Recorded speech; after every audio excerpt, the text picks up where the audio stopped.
Sveiki, gyvi kolegos. Šiandien startuojam su paskutiniu metų video.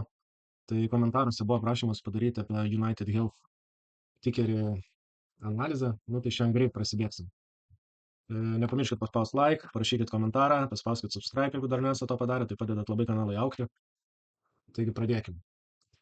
Mūsų pats pirmas lygis.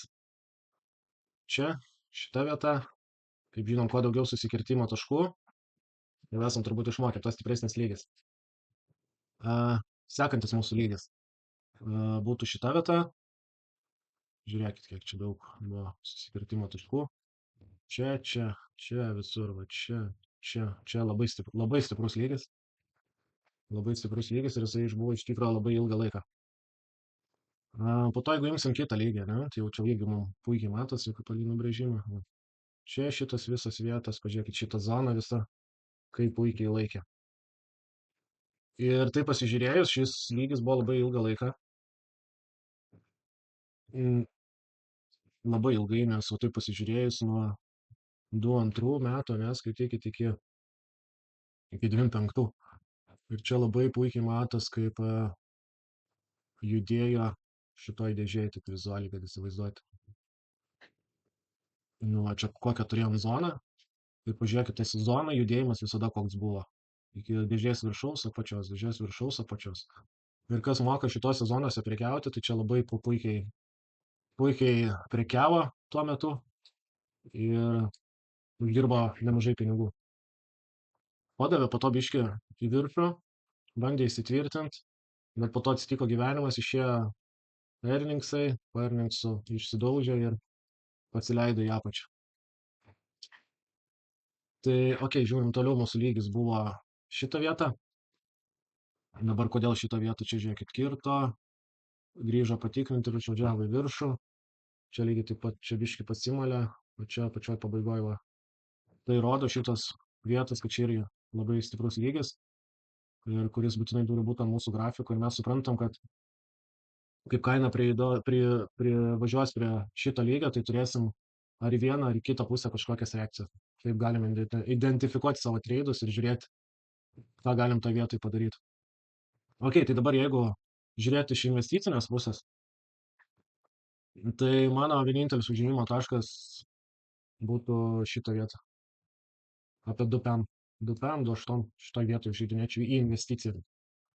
Nes kitaip, man atrodo, per daug didelė rizika, nes iš principo čia dabar gali daužytis ir taip viskas vykti. Tai iš principo, jeigu investicinį ilgalaikį žiūrėti, tai mano užėjimo taškas būtų kažkur šitoj vietoj.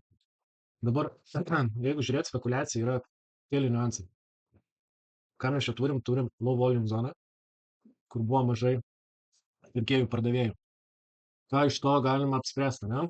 Iš to galima apspręsti vieną dalyką, kad ta zona turėtų, kaip pradėjęs pildytis, užsipildyti pakankamai greitai. Žinom, kad čia buvo labai stiprus lygis, ne? Čia biškai mažiau stiprus, bet žinom, kad čia buvo labai stiprus lygis, 3 metus praktiškai prabuvo 4, ne? Tai ką mes galim tikėtis iš šito, jeigu žiūrėti svingo poziciją?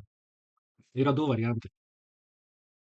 Yra vienas variantas, kad grįž kaina iki čia ir paleis į apačią. Vienas variantas. Kitas variantas, kad grįž kaina, įsitvirtins virš šito lygio ir važiuos į viršų.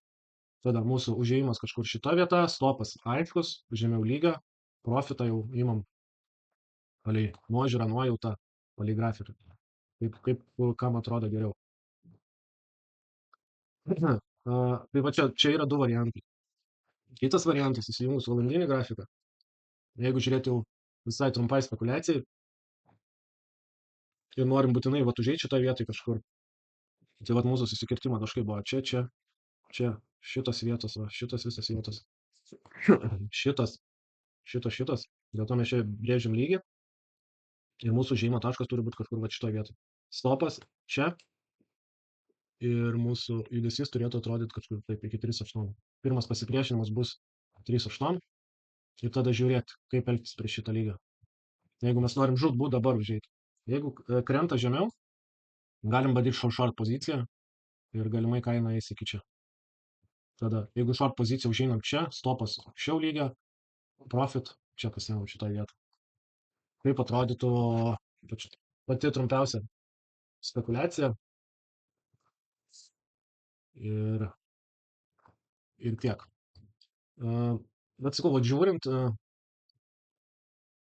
taip, tai reikėtų vadovautis, jeigu swing pozicijai, tai žiūrėti taip, kad jeigu užeinam, tai užeinam čia, mūsų išėjimas turi būti tiek šita vieta, nes čia turim labai stiprų lygį. O jeigu kirsta lygį, tada čia. Čia darom užėjimą, stopas čia, žemiau lygio ir važiuojam iki čia, iki viršūnės. O jeigu žiūrėt short poziciją, ne,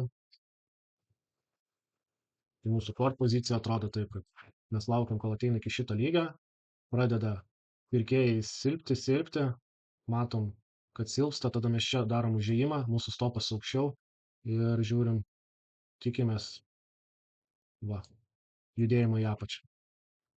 Ir čia mūsų risk rewardas labai geras, aišku stopas, aišku, kiek rizikuojam kiekvienu atveju ir iš to uždirbam pinigus. Bet šiai dienai, taip žiūrint, nu, jinai šitoj vietoj, ta prasme, reikia suprasti, kad kai kirto šitą lygį, jinai pasidarė silpna akcija. Tai labai didelė tikimybė, aš netgi jeigu reiktų statyti, greičiausiai statyčiau ant to, kad jinai va, kaip dabar pakrito, grįž, paretestinti šitą lygį ir pasileis vėl į apačią. Jeigu reikėtų daryti statymą, tai greičiausiai statyčiau taip. Nes šita volume zona, jinai anksčiau ir vėliau bus užpildyta, čia joj bus veiksmas, nori, nenori, nes reikės likvidumą susirinkti. Užsipildys pilnai žemėlapis, kaip aš vadinu, ir tada akcija nuėdės ten, kur jai reikia, bet mes galime visada įsivertinti, kur mūsų stopas, kur mūsų profitas ir taip su šitą akciją. Taip, ką dar noriu parodyti, tai noriu parodyti disbalansą.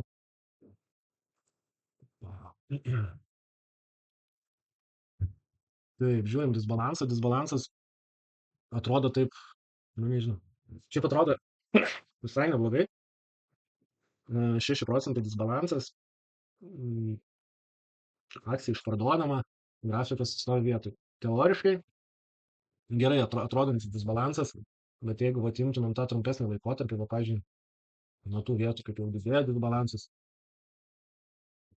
tai paspaudžiau. Tai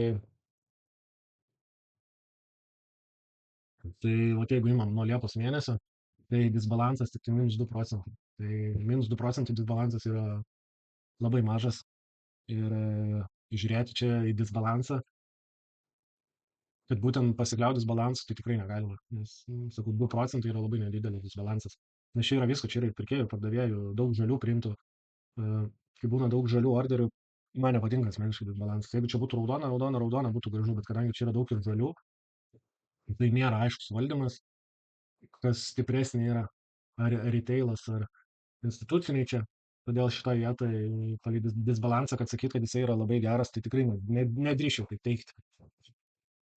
Tai va, tai tiek. Tai apie United Health. Ačiū, kad žiūrėjot. Ačiū, kad šį paskutinį metų mėnesį praleidot kartu žiūrėdami video mano.